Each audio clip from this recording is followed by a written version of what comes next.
for all of us as we're on this journey of self-transformation, the whole point of Navigate is you become your own best leader, your own best guide for your transformation. And it's very easy at this point in the journey to lose heart. It's wild to me what we're talking about today and how it so matches up with my own personal experience of everything that's going on in the world and what you might be feeling also. And I want to zoom out for a little bit, not only just think about the circumstances, but think about what it means for us to start to lose our way. Do any of you ever hop on social media and you start to scroll through and you look at someone else and you think, oh my gosh, man, look how many more friends they have, or look how much more they're getting done, or look how much more successful they are, or, look at the safety that they have around their lives and all this chaos, or look at all the ways that they have strength when I feel so vulnerable. Look at all the ways that they have been taken care of and cared for when I feel like I'm fending for myself. You may not consciously process it that deep, but very easily you can hop on social media and start to compare yourself and feel less than. If you've ever been in that place before, and I know I have, it makes me think a lot like of when I turned 16 and I was starting to drive. I'd gone to pick up my friend and we were pulling out onto a main road to turn left. So I come up to the stop sign. I'm pulling out onto this main road. I look to my left and this car's coming. I have plenty of time in my 86 white Honda Civic to shift this gear and get out of here. And so as I shift and start to press the gas, I'm pulling out. This car that's coming at me, a Camaro, switches lanes, full throttled on the gas it looked like, and is scooting past that car to go past them very fast. And now they're coming straight at me. I won't ever forget, I don't think, my friend sitting beside me that I had picked up. He had a Snickers bar in his hand. He threw the Snickers bar down into the floorboard and went, shit, braced himself on the dashboard because he knew what was coming. It was one of those weird moments where time just kind of like slowed down, and I saw all of that happen right as now this Camaro T-bones into my car. And thankfully I was okay, and he was okay, and the other driver of the Camaro was okay. But so often we get this momentum and we're going to go and we get sidetracked. I heard Paulo Coelho talk about his writing process, about how he starts the morning and he fiddles around on the internet and he wastes all this time and he starts to feel all this anxiety. He's the writer of The Alchemist and a lot of big bestsellers. And then as he starts to feel that anxiety, he starts to get motivated into action. And I just thought about myself and what it's like to actually try to move something forward, to grow, to advance, anything we're trying to do. And then we get sideswiped by this comparison. It steals all this energy. It takes all this motivation from us. It takes all this energy from us. And then last week we talked about this journey that we're on in the car, and we added a piece to it. We said first we start with this idea of the windshield. The windshield is the vision of our life, and we see all the thoughts and feelings that we have at any given moment, and how right now you might feel excitement about today, fear about larger crises in our country or in our world, and 17 things in between that. You could be dreading a meeting. Sorry to remind you of it. You could be excited of an opportunity maybe that you have tonight. Whatever that is, we have this windshield. We have all these experiences, and we said, we're more than all those. And what starts to help us to know that we're more than all those is we pay attention to the antenna. It's where we start to dial into the proving and hiding. We pay attention to that antenna because we're showing up too big or too small so many times because of all these thoughts and feelings and struggles. And then we said, as we drive, we start to relax with this antenna, this awareness, we start to daydream. And as we daydream, we see a turn that we want to take, and we take that turn. And your growth up to this point through our journey and Navigate, even in your own life, has been shaped by so many of these turns. I wonder what's over there. And now you've got memories. So we pull over at Vistas and we look back and we take a picture. And we get back in the car and we keep driving. And last session we said, we find out as we get back in the car, we're surprised because somebody else is in the car with us. And that somebody else is us. It's the us of the parts that we might be embarrassed by, the parts that we're exiling, the parts that feel very different from us, the parts that we struggle with, the parts that we shame. And this is how we have an internal civil war. This is how we go to battle with ourselves, because how do I understand this part? I understand this part by seeing the aggression that I have towards others is the aggression that I have towards myself. So last session, we opened up this whole new reservoir for growth and for change.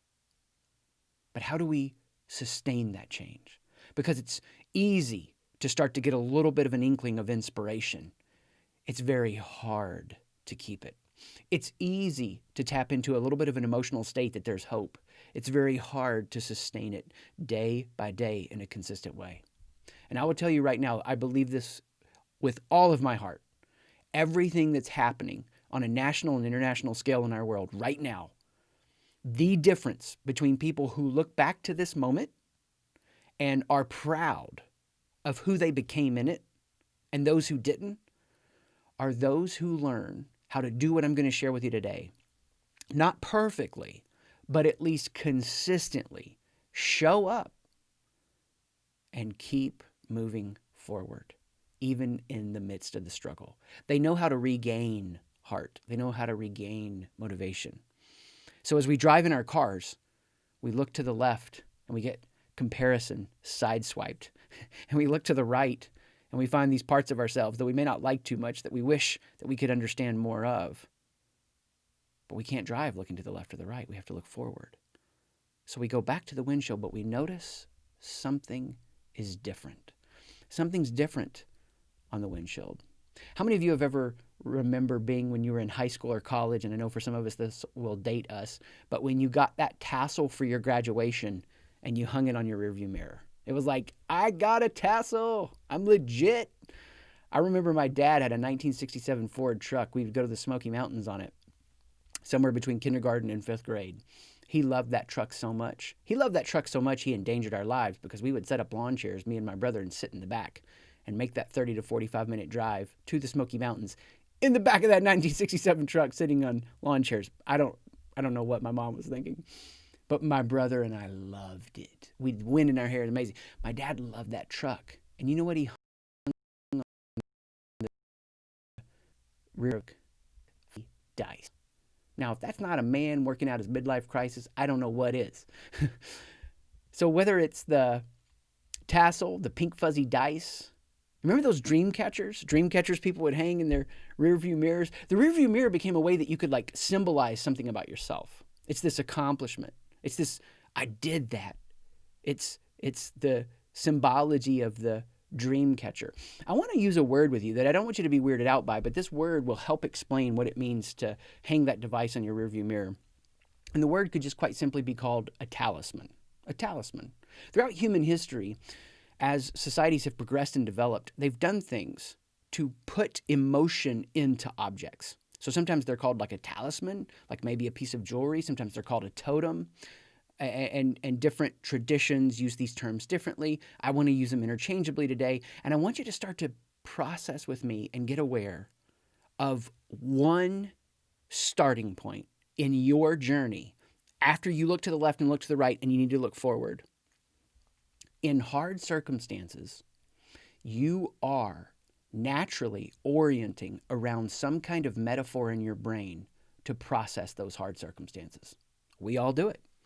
In fact, I want to state it to you directly. The first action that I need you to take if you're going to get unblocked and if you're going to learn how to sustain consistently moving it forward, I need you to surface the metaphor. I need you to surface the metaphor. I need you to welcome the talisman that you're using to organize and orient your life around right now. This happens all the time in our work with people as we coach them. We just ask them, tell me right now a hard circumstance you're facing and how would you describe it? So a real one from this past week, I just feel like the ice is about to break. That was what somebody said. Okay, well, tell me about that. What do you mean the ice is about to break? What if you closed your eyes and imagined the ice breaking? Then what?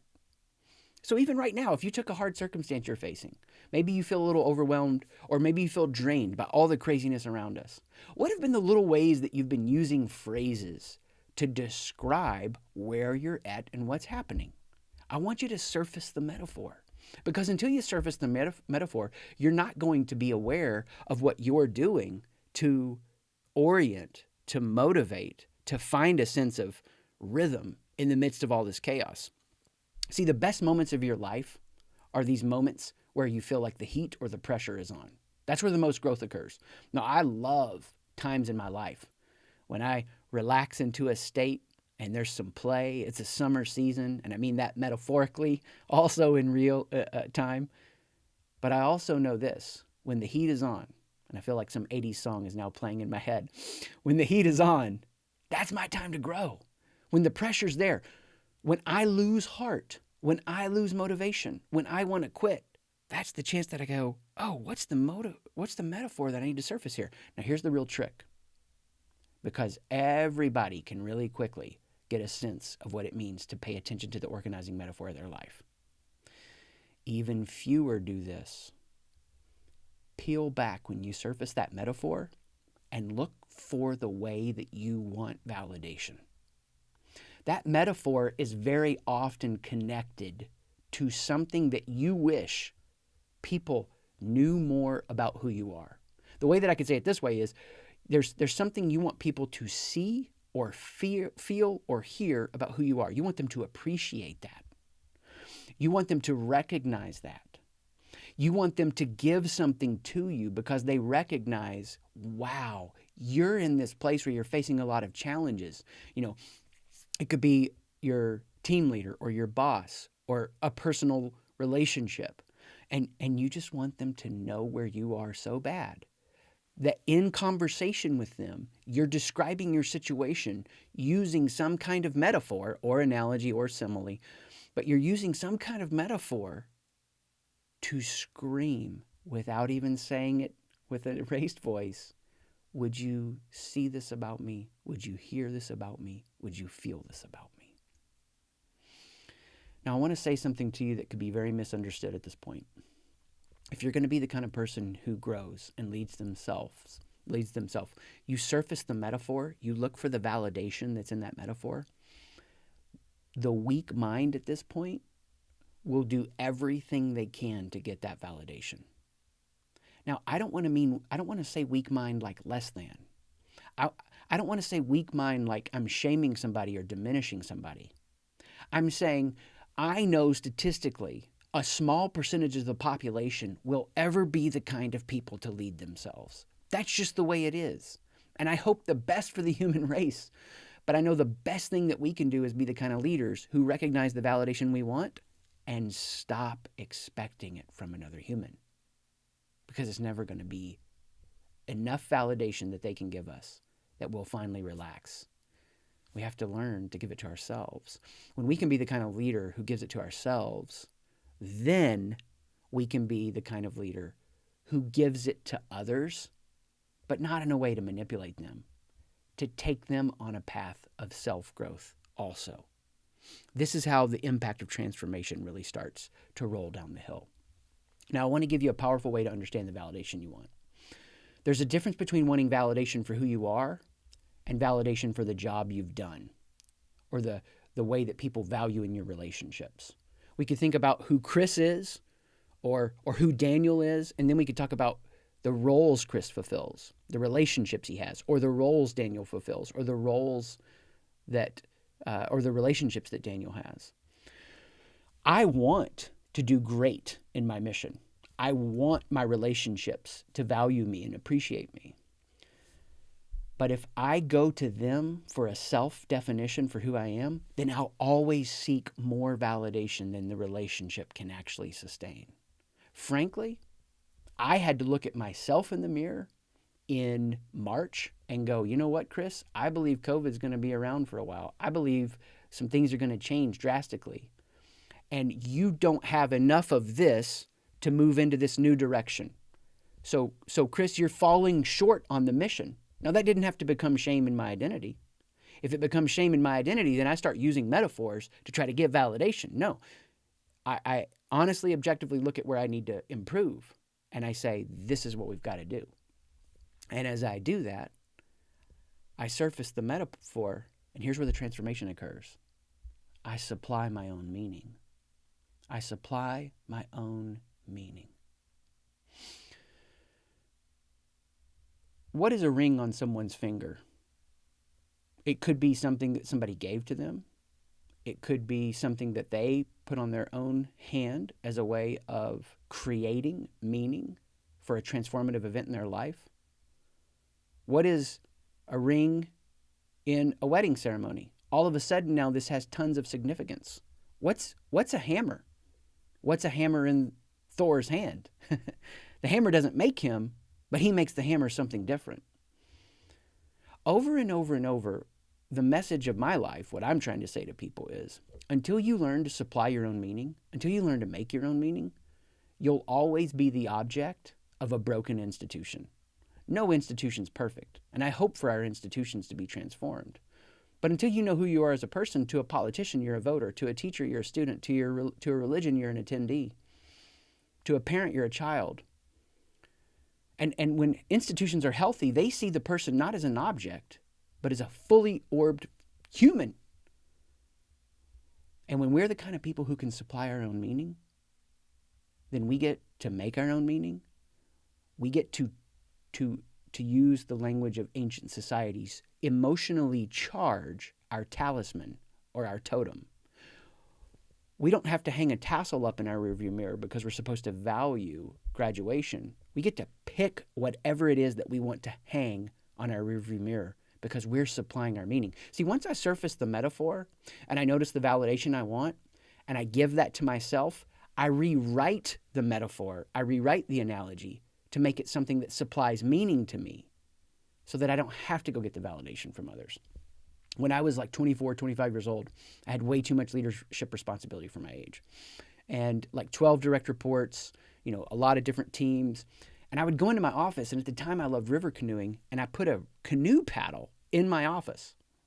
So that in the middle of all the craziness, I surfaced the metaphor. I feel driven to go, go, go, go, go, go, go. That metaphor is me seeking validation that I want everybody to think I'm doing a good job. No, let me supply my own meaning. All I'm doing is floating down a river, and I might paddle faster some days, but I'm cooperating with the flow of this river. Now, once I supply my own meaning, I'm not looking for validation. And in the middle of all the craziness, I can look over at that paddle and get a sense of meaning. Right now for me, my talisman, my object on my rearview mirror is my calendar, and it hangs right over here. And so I, had an open conversation with my family around April about here's some things that I'm going to be changing and doing. And I told them June is a huge month. I have to get like all this crazy stuff done. And then now July is a finishing touches month. And so my little saying, my maxim, the way that I supply meaning, July is my time to fly. July is my time to fly. What do you think that does to my mindset in the morning when I get distracted and waste some time? Do I shame myself or go, no, shake that off? July is my time to fly. I look to the left and compare myself and feel defeated. I look to the right, my civil war. No. I don't hate that part of me. I welcome that part of me. And I supply my own meaning as I can reach up and even touch this calendar that's right here. Because July is my time to fly. The kind of people who learn to supply their own meaning are the kind of people who become unblocked. I will tell you right now, you could form a 2x2 grid for the people who believe they can make their own meaning in life and believe they can charge their own talisman or totem or create or use an object to help them get back on track when they feel like they've lost their way. Many people have some kind of object and they use it in different ways, but they've never actively built them. And then some people do or don't believe that they can create their meaning. You can create your meaning and you can put it into an object. Now, what distinguishes us from ancient societies is for ancient societies, it was superstition. If I wear this necklace, I'll go catch the antelope. If I have this tattoo on my body, then I'm not going to fall in a hole and die. That's superstition. We're not superstitious, but we also don't distance ourselves from their wisdom because we understand that holistic cognition is to charge our minds and our bodies with their full potential. And an object will help us do that. And the people that I've worked with over the years, we've done things like a golf tee, some kind of object they can put on their keychain that reminds them of something they put on their desk. I had a teacher that we were working with that on her desk put a jar of sand so she could put her fingers in the sand for what it did for her mentally to center back into a space. Now, what we do in our work we call it Figure That Shift Out, where we guide you through step by step of transformation. What I'm teaching you in Navigate is how to transform yourself, how to create that meaning as you look at what you are doing, to surface it and say, how can I become unblocked? Now, we experimented with this a little bit before the recording started, and you can't see it quite, so that's okay. But at the top, it says blocked, and in the middle, it says unblocked.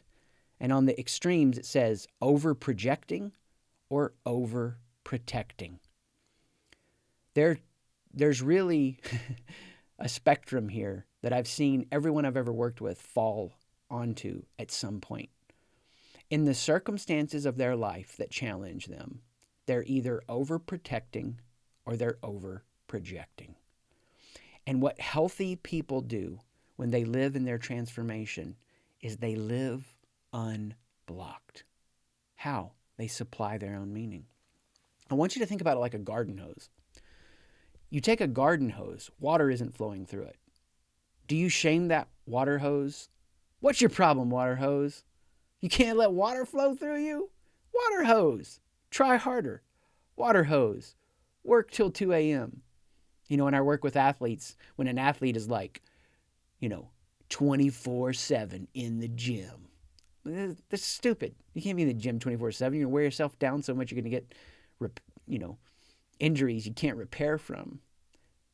The goal isn't to strive to a state. The goal isn't to discipline yourself into a state. The goal is to relax into a state. When you're unblocked, there's a flow through. Ray Bradbury says this: thinking isn't living. Thinking is the container that holds the living. I will tell you that most adults lose their way and they lose the beauty of childhood because they start to falsely perceive that life is thinking, predicting, planning. And I am all for thinking and predicting and planning, and I do it. But once that becomes the main motivation of who I am, I'm over-projecting or over-protecting, I'm not unblocked. For you and I to be the kind of leaders that we can be, we don't strive, we don't shame ourselves, we don't pressure ourselves. We cooperate with what's happening. There was a scene in the movie The Dark Knight Rises where the Batman character is in this pit. He's lost motivation. He's lost heart. He's lost his way. And then he starts to work out, and he's going to discipline his body so that he can get out of this pit. But there's something off about the guiding metaphor of his life. He's not afraid of death. But in not being afraid of death, he just looks at it as a chance to pursue glory. He wants to go down in a blaze of glory. Thank you, Bon Jovi. He wants to go down in a blaze of glory as he saves Gotham. And he gets this wise counsel from a prisoner that's there. Wouldn't you like a prisoner to show up in your life right now in this deep pit and just say the thing that you need to hear? Movies personify these moments so well. Great movies. So this guy who's in this prison, he's speaking to him and says, the problem is you're not afraid of dying. And because you're not afraid of dying, you're not getting all you need in this moment. Such a powerful insight as he climbed up the wall and he didn't have himself attached to a rope anymore, this third attempt, and makes this leap and gets out. There was a writer who said it this way. I'm going to butcher this quote. Fear either warms your belly or destroys you. And until we surface our meaning, for a lot of us, fear destroys us because we overproject and overprotect. But when we learn to let it warm our belly, we're not afraid of the things that cause us to feel terror. We use them for our growth. How? Let's go back to the car. We surface the metaphor, we supply the meaning, and we stabilize with the message. We stabilize with the message. See, when we're in the car and we're navigating, we're guiding our own lives, we have 3 points of sight, 3 visionary viewpoints, if you will. We look in the rearview mirror to see where we've come from. We look at the windshield to see the complexity of all our thoughts and our ideas and our feelings, all the struggle of whatever our circumstances bring us, and we all share in circumstances of struggle right now. And we start to lose heart. We start to lose motivation. We've charged that talisman. Now we reach up and we touch it. and we stabilize with the meaning. Every moment we feel insecure, every moment we struggle, every moment we feel fear, we don't resent it. We don't willfully try to push more water through. We relax with it so that the garden hose unblocks and there's a flow through. You are not fulfilled and happy in life unless there's an unobstructed expression of who you are into what you do. And the way that you get an unobstructed expression of who you are into what you do, you surface the metaphor, you supply the meaning, and then you stabilize with the message. You keep coming back to that talisman until it no longer serves you. Something will replace my calendar. For now, July is my time to fly. I'll find something else when it needs to be there. I don't have to force it. I don't have to strive for it. I don't have to make it happen. But when I understand the power of cooperating with my circumstances and using an object to keep me motivated and focused, then I'm living the best of behavioral activation and clarification. I'm focusing in the midst of the pain and the fear and the worry, and I'm activated to not only have an unblocked hose, but here's the cool part, to expand it. That I can actually expand the flow-through rate of what's happening. I want to share with you a talisman from my past. This, while it looks dangerous, is just a golf divot repair tool. And at one point in my life, I didn't resent going out for 4 hours on a Saturday. I can't imagine doing this now. I wouldn't want to, and losing all that time. Instead, I relished it. And I had a friend that I would play golf with. And I lived in the South at the time. We would meet at Cracker Barrel for breakfast. So there's some Cracker Barrel hate in different parts of the world, but the country breakfast there is sublime in my opinion. But we would meet at Cracker Barrel, and he had come back from a golf resort. And he saw what I was doing at that time in my leadership. I was 24, 25 years old. I was striving with all my might. And he said, Chris, I learned something really cool at this school. They told me that I needed to start swinging easier and enjoying the extra distance. That it wasn't about how hard I was swinging, but as I relaxed into my best swing, I would enjoy an extra distance that I could not get through effort, through willpower, through discipline.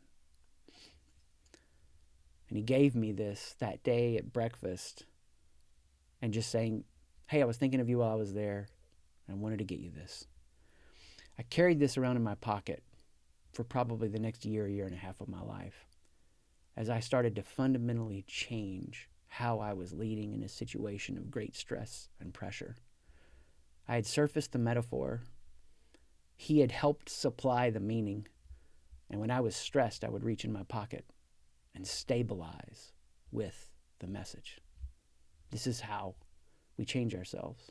Now, the powerful thing is when you reach in your pocket and you stabilize with the message, or you reach up to the rearview mirror and you touch the object, the talisman, and you remember, it changes how you orient in time.